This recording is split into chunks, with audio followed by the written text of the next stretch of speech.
Welcome to the Deep Dive, the shortcut to understanding the minds that built modern organizations. And today, wow, we're going back to a foundational thinker. We really are. We're undertaking a deep exploration into the work of Chris Argyris, a giant of management theory. And his ideas, they feel more urgent today than ever, especially in our flexible, knowledge-driven economy. Oh, absolutely. Argyris wasn't just, observing things from an ivory tower. He was diagnosing a fundamental psychological illness right at the core of our industrial structures. An illness, that's a good way to put it. It is. He identified this tragedy, really, this institutionalized conflict that actively stops adult workers from acting like adults. And in doing so, it just suffocates efficiency. It drives massive discontent. Completely. And that institutionalized conflict, that immaturity trap, as we're calling it, that's really the heart of our mission today. Yeah. We're going to meticulously dissect Argyris's diagnosis, which is rooted in his huge seminal work. But it's not just about the diagnosis, is it? We're going to get into the prescriptions. Exactly. More importantly, we're going to extract the specific actionable prescriptions he put forward. And these strategies, they range from deep, sometimes frankly, painful psychological training to radical structural reforms, things that challenge the very idea of the org chart that we all know. Right. So this is a deep dive into how you can build a workplace that doesn't just, tolerate human needs, but actually requires maturity, independence, and self-direction just to function. It's the roadmap. It is ultimately the roadmap to using the full potential of your adult workforce, which, and this is the crazy part, most organizations, by their very design, fail to do. All right, let's get into it. Let's unpack this and introduce the scholar who gave us this framework. Yeah. Chris Argyris. He was a truly prominent figure in something called participative management. And that term alone, participative management, it gives you the biggest clue, right? It tells you everything. It tells you his central concern. He fundamentally believed that the worker, the individual, had to be actively included in the processes of design and decision-making. His perspective was just so powerful, and I think it's because of his background. Well, yeah. Argyris didn't come to this just from an economics or an engineering lens, which was common at the time. Right. He had this incredible foundation in psychology, and he taught at, two of the most prestigious institutions on the planet, Yale and Harvard. So you have this dual pedigree, this deep psychological understanding mixed with elite business education. That just gave him an unparalleled way to look at the traditional company structure. And he used that lens to write some just landmark books. Books that are still essential reading.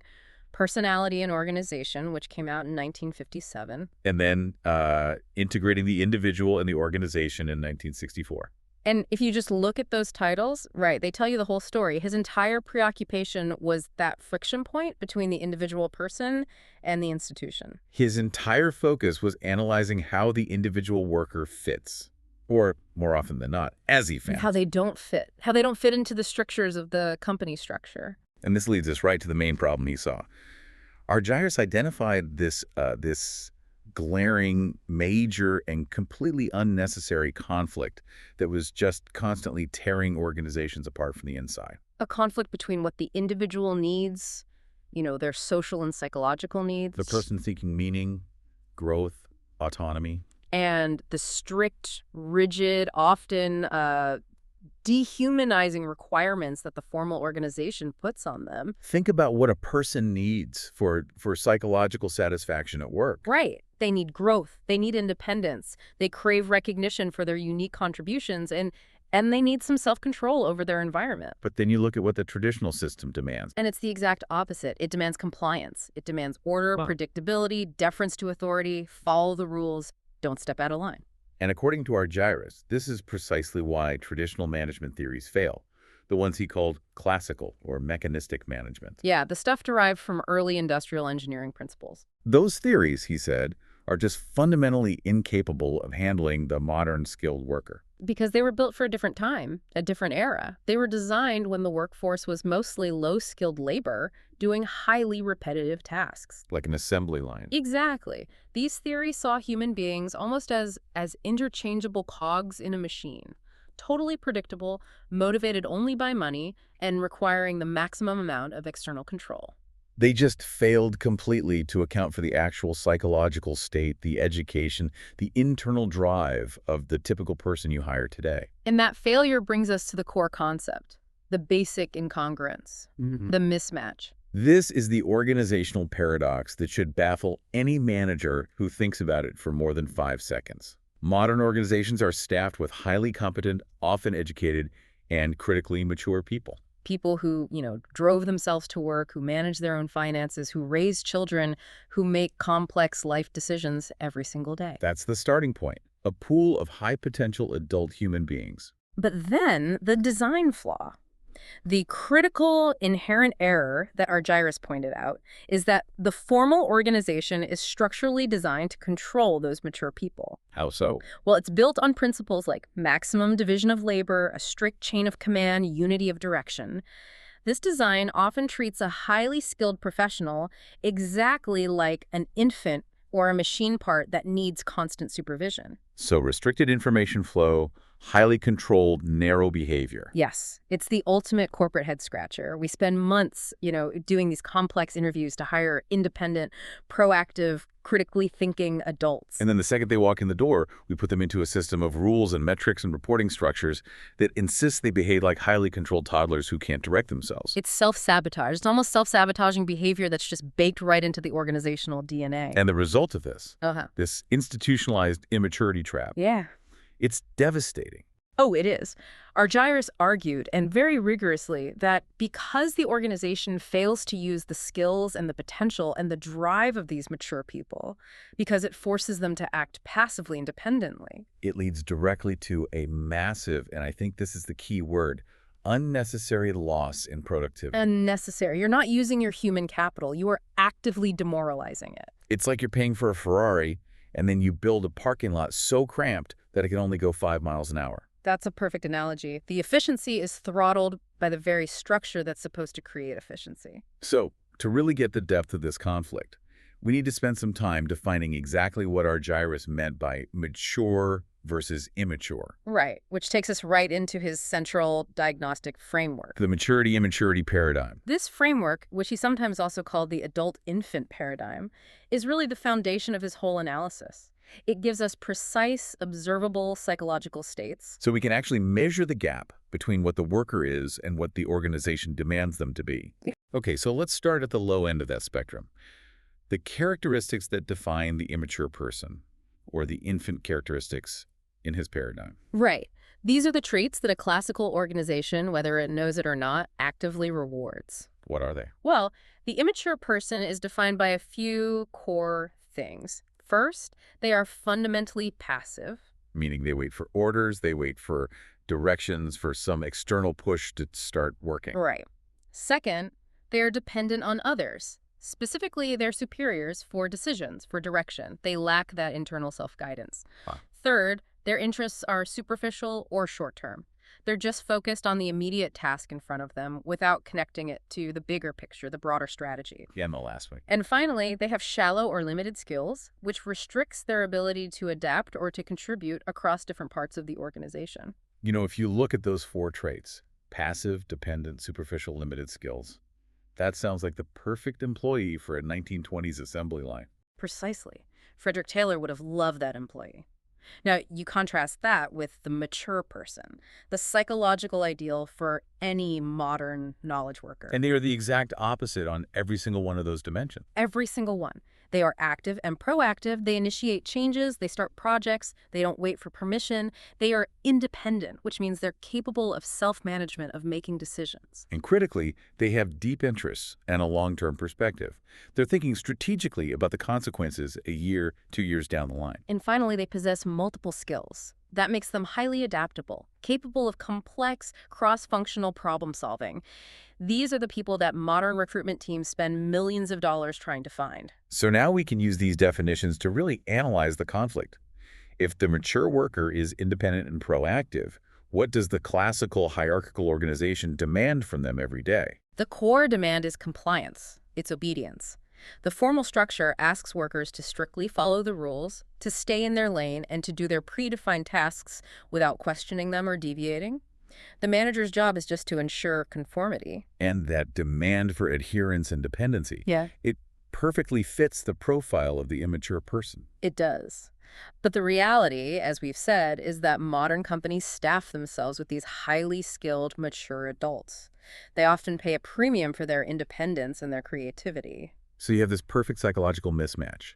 The system demands immaturity from its adult inhabitants. Yes, and the unavoidable consequence, which Argyris spent decades detailing, is that when you treat mature, independent, creative adults like their children, By controlling them with strict rules, stifling their initiative, refusing to delegate real authority. productivity doesn't just stagnate, it drops. It drops significantly because you are forcing that mature adult to psychologically regress. What does that look like? They get disengaged. They start to feel incompetent. They develop resentment. Oh, wow. And that leads to high turnover, or maybe even worse. They just stay and engage in passive resistance. They do the bare minimum. This isn't just some abstract corporate theory either, is it? The sources point to a massive, real-world example in government that illustrates this perfectly. Yes, the Administrative Reforms Commission, too, looking at the government of India, What did it find? that example is so powerful because it just shows the inertia of these classical management principles in a huge bureaucracy. The government of India employs millions of skilled, mature people, highly educated professionals, civil servants. They are clearly adults. Okay. But the management style used is overwhelmingly one of coercive control.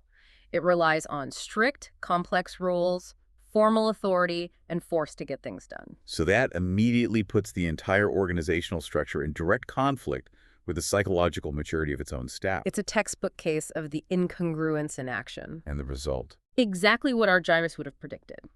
The outcome of this mismatch, highly mature staff managed coercively, is demonstrably low efficiency and low productivity within that government structure. The system forces them to be passive and dependent. Why would a mature individual take a risk? Why would they show initiative when the whole system is set up to punish any deviation from the rules, even if it gets a better result? The structural design actively negates the quality of the people it hires? It makes perfect sense.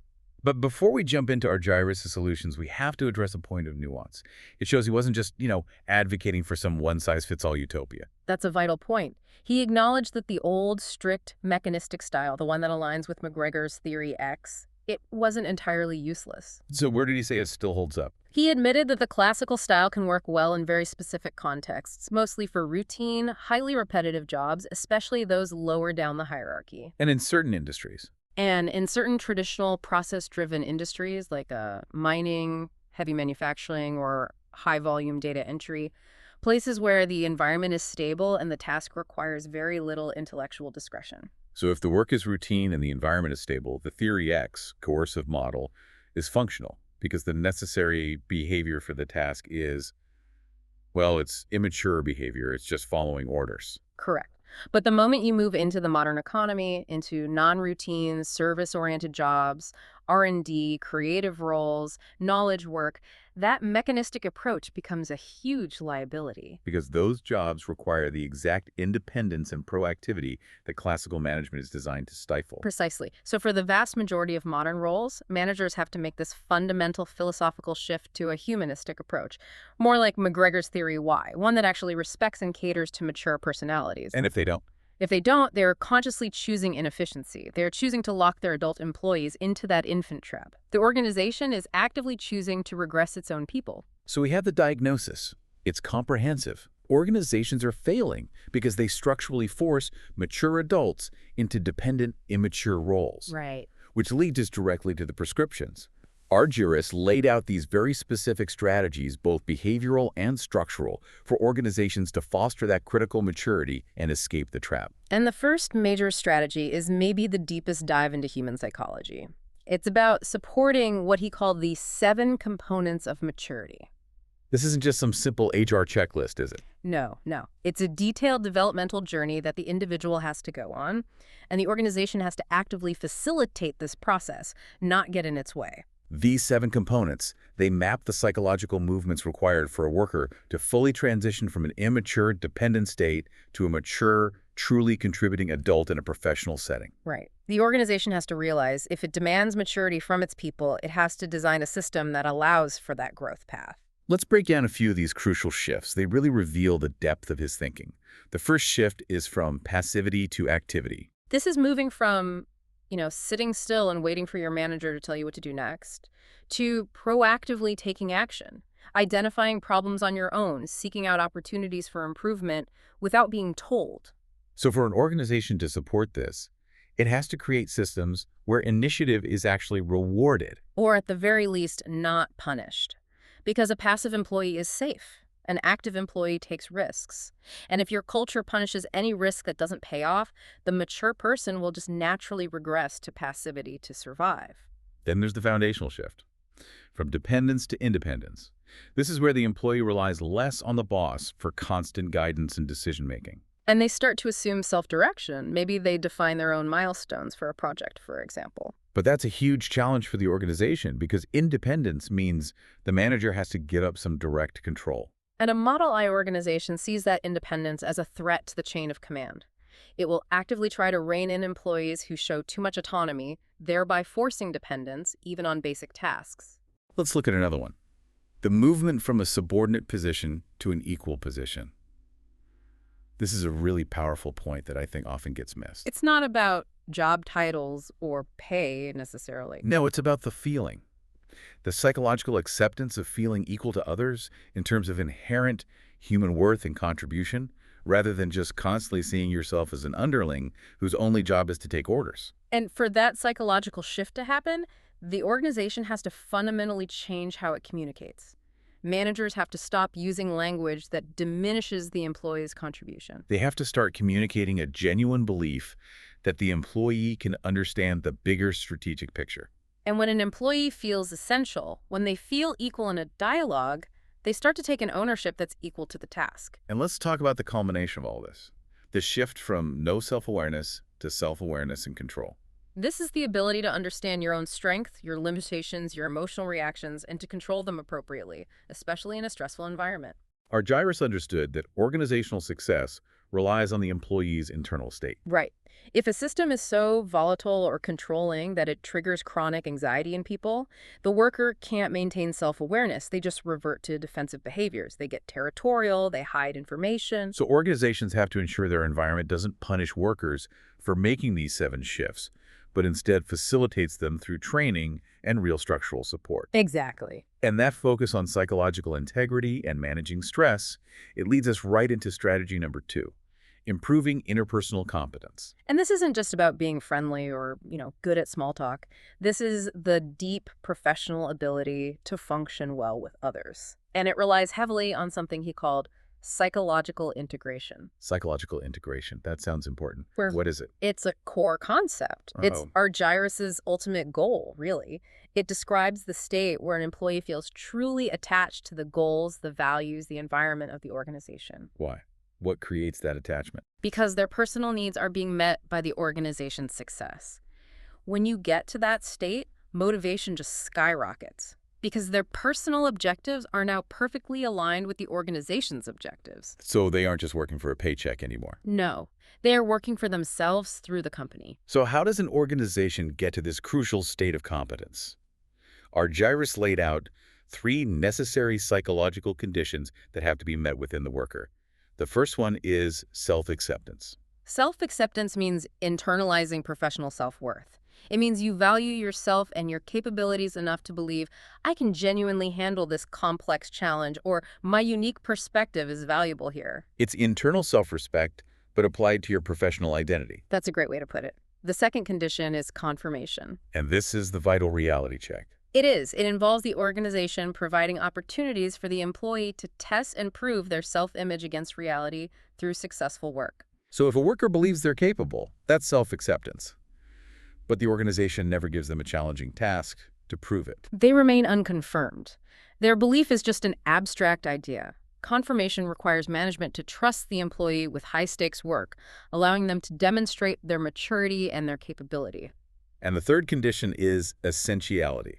This sounds foundational to engagement. It is. It means having the consistent opportunity to actually use your highest skills and express your personal needs within the company structure. So if you hire a highly trained problem solver, and then you confine them to a routine administrative task, you deny them essentiality. They feel replaceable. They feel constrained. Their maturity is totally wasted.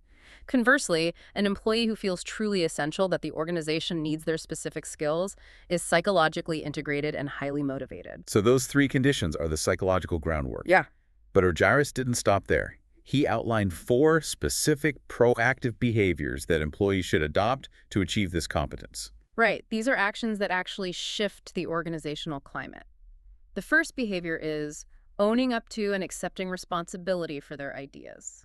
That means standing by your proposals, not hiding behind group consensus or blaming someone else if things go wrong. It requires courage, which is, terrifying in a Model I bureaucratic environment where any failure is penalized so severely. Right, which is why the system has to change first. Exactly.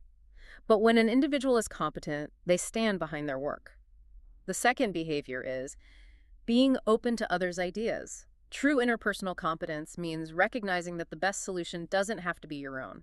It means being receptive to constructive criticism, which requires low defensiveness. The third, and this is critical for any kind of innovation, is experimenting with new feelings and ideas. This requires a culture of genuine psychological safety, where trying new approaches, even if they fail, is encouraged, not punished. It's the engine of continuous learning. Argyris knew that without experimentation, growth just stops. And the last one. And finally, helping others do the same. Competence, for Argyris, is not a solitary thing.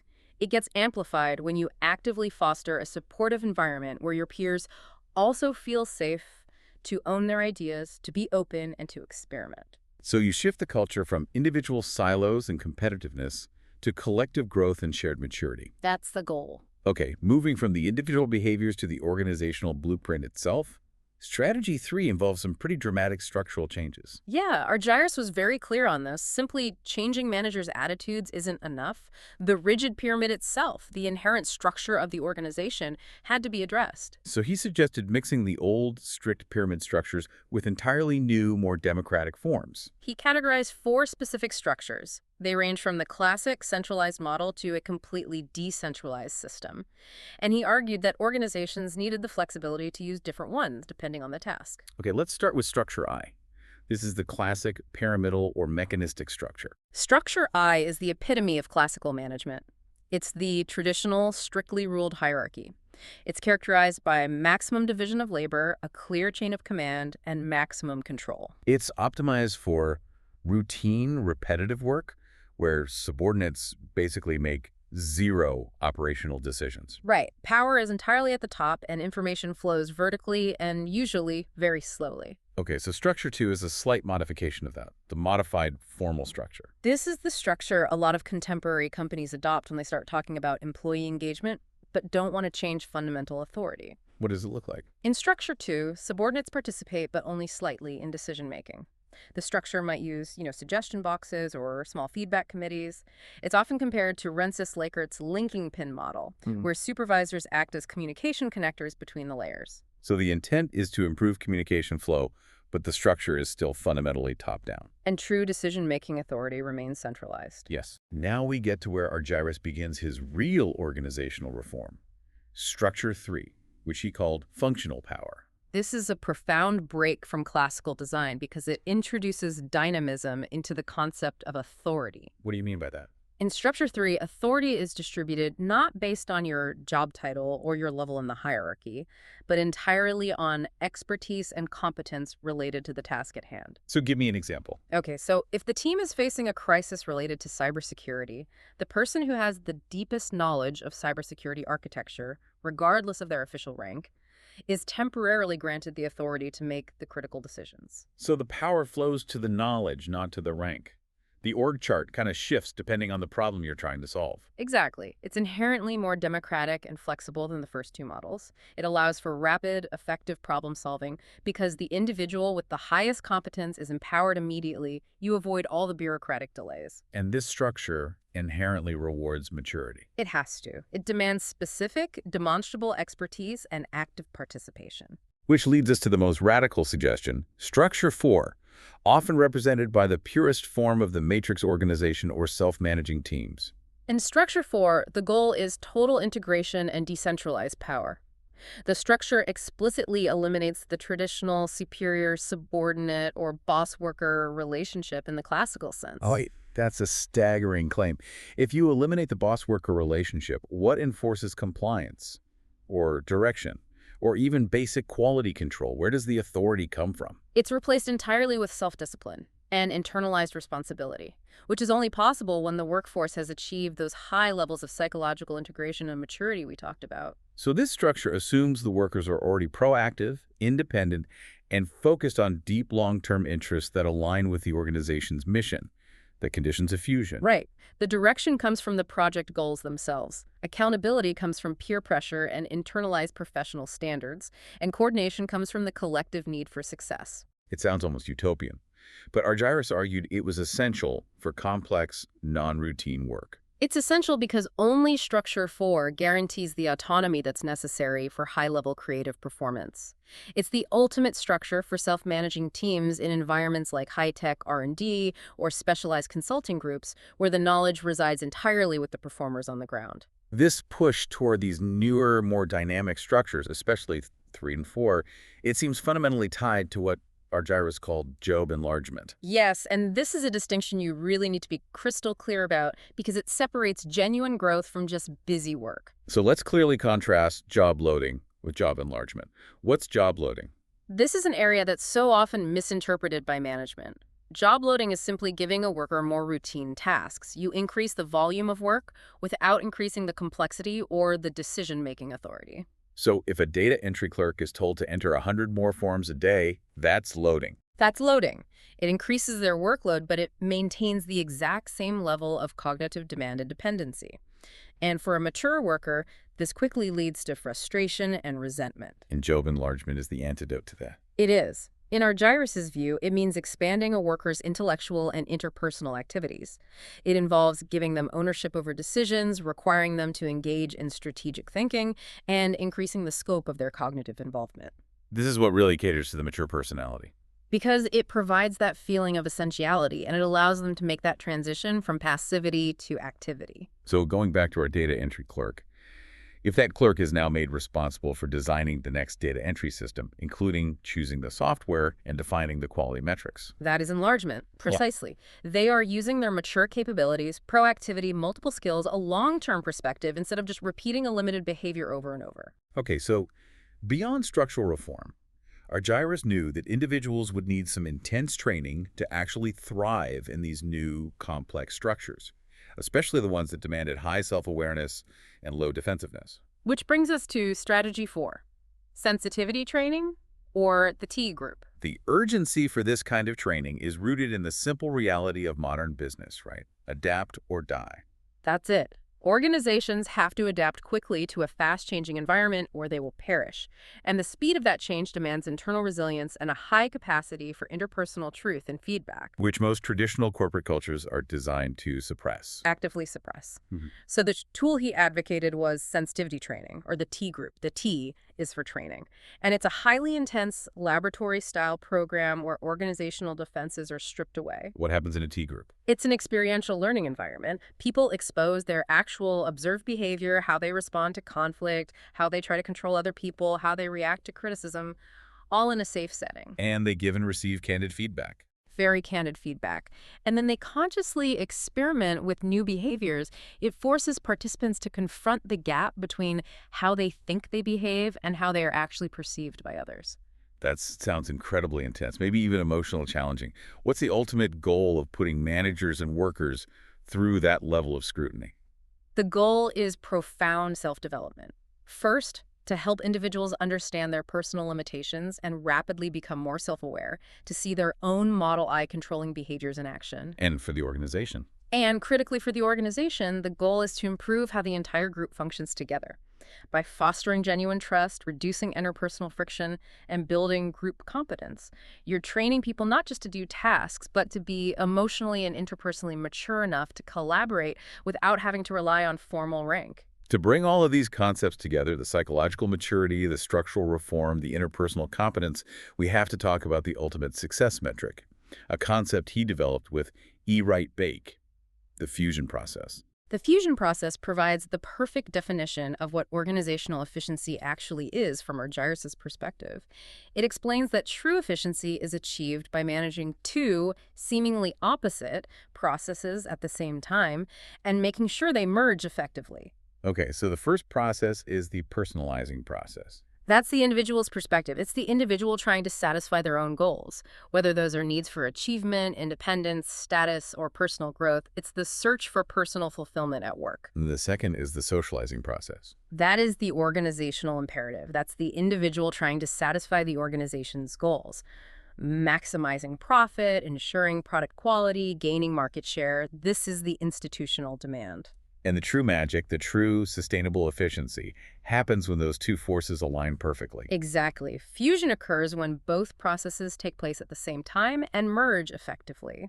A structure for our organization is designed to facilitate this fusion. Give me an example of fusion in action. Okay. If a mature engineer's personal need for self-direction and intellectual challenge, that's the personalizing process, is satisfied by designing a breakthrough, profitable new product, the socializing process, you have fusion. When the organization treats you with the respect due to a mature adult, your personal needs get met by driving the company's success. That is sustainable organizational maturity. Now we get to what is maybe the most philosophically challenging part of Argyris' work, one that forces managers to look inward and really scrutinize their own honesty. To themselves and to their team, yeah. He categorized managerial behavior based on their underlying value systems, He defined two distinct models. The first is Model I, bureaucratic. which corresponds directly to Douglas McGregor's very well-known Theory X management. This model is characterized by controlling behavior, emotional reserve, high defensiveness, and a fundamentally negative, cynical view of workers. So if you're a Model I manager, you inherently believe that employees are lazy, that they have to be supervised closely, they'll avoid responsibility, and their personal feelings have no place at work. Correct. Conversely, you have Model 2, democratic humanistic, which corresponds to McGregor's Theory Y. This is the trusting, positive view of workers, believing they seek out responsibility, they're internally motivated, they value collaboration, and they can exercise self-direction and control. Right. And we have to stop here, because this is the critical juncture where Argyris diverges powerfully from McGregor. And it forces a total rethinking of why organizational change is so incredibly difficult. How so? Well, McGregor's core belief system was defined as cosmology to reality. He believed that a manager's actions directly reflected their inner, sincerely held belief system, their worldview, their cosmology. So in McGregor's view, if a manager constantly micromanages, controls information, and demands blind compliance, it's because they genuinely believe deep down that people are lazy, immature, and untrustworthy. Right. For McGregor, you change the belief, and the behavior will follow. But Argyris had a profound contradiction to this idea. A profound and empirically validated one. He argued that managers often behave differently from what they claim to believe. He highlighted the action-belief gap. So the manager might verbally preach Model 2 values. I trust my team, I value independence, I promote openness and collaboration. But when push comes to shove, when they're faced with an economic downturn, a tight deadline, or a conflict, They immediately revert to Model I controlling actions, demanding adherence, taking decisions back, limiting open communication. this is the genius of Argyris' insight.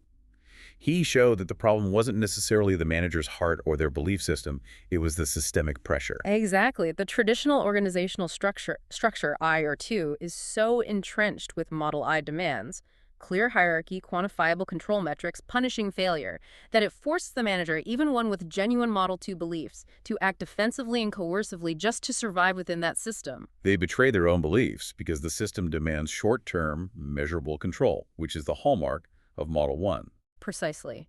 This gap between their stated values and their actual observed behavior, the discrepancy between what we say and what we do, was Argyris' central insight into why so many organizational development and culture initiatives fail. So you can train a manager in a T group to say all the right Model 2 phrases. But if they return to a Structure I organization that punishes self-direction and rewards compliance, they will immediately regress to controlling actions to protect themselves. This gives us a much more nuanced view of the problem. Argyris wasn't just diagnosing managerial failure, he was diagnosing the organizational structure as the primary impediment to maturity. That's it. McGregor said managers need to change their belief system. Argyris said they need to change the structure that forces them to betray their beliefs. He realized that managers adopt these complex defensive routines. Yes. Ways of avoiding embarrassment, conflict, or failure. And these routines manifest as Model I controlling behaviors, even when the manager genuinely wishes for a Model 2 environment. So the structural design, the pressure of the system, it forces them to act in a way that contradicts their expressed philosophy. Argyris was saying, don't just ask managers what they believe, watch what they do. And if they are acting Model I while talking Model 2, that internal and external conflict is a massive self-sustaining barrier to any true maturity and organizational efficiency. And it must create a climate of distrust. Of course, because employees quickly learn to distrust the stated Model 2 values when the reality of the manager's actions is consistently Model 1. That gap is where psychological integration breaks down and fusion becomes impossible. So, to synthesize everything we've discussed, the fundamental lesson from Chris Argyris is, it's clear and it's profound. The conflict between treating workers as interchangeable machine parts versus fully utilizing their vast, mature human capabilities The difference between the immature system and the mature individual. is the primary impediment to modern organizational success. And we learned that real efficiency isn't about stricter rules. It's about fusion. That perfect integration of the personalizing process with the socializing process. And that integration requires radical structural adaptation, moving away from rigid pyramids towards structures like functional power structure 3 and self-managing teams structure 4. Where power flows naturally to expertise and maturity. And crucially, it requires deep personal development through tools like T-groups to force that self-awareness, to allow managers to confront the painful gap between their espoused values and their actual controlling behaviors. The takeaway for managers, for leaders, for anyone operating in a hierarchy is to constantly check for that central incongruence. Are you designing a system for children but paying a premium for adult results? Are you building a structure that demands Model I behavior and then complaining when you don't get Model 2 outcomes? It's a tough look in the mirror. And that leads us to our final provocative thought for you to chew on this week, drawn directly from Argyris' critique of that action-belief gap. Argyris showed us that under pressure, nearly all managers revert to controlling behaviors, regardless of their good intentions. So, if organizational efficiency truly hinges on integrating our psychological needs with organizational goals, How honest are you about the gap between your stated values, what you preach about teamwork, delegation, and trust, and your daily actions when a deadline is missed? what might be the Model I behaviors, the unconscious controlling, the defensive actions that you are projecting right now that are sabotaging your team's maturity? It's a challenging question because the answer requires that painful level of self-awareness that Argyris knew was the only way to achieve true competence.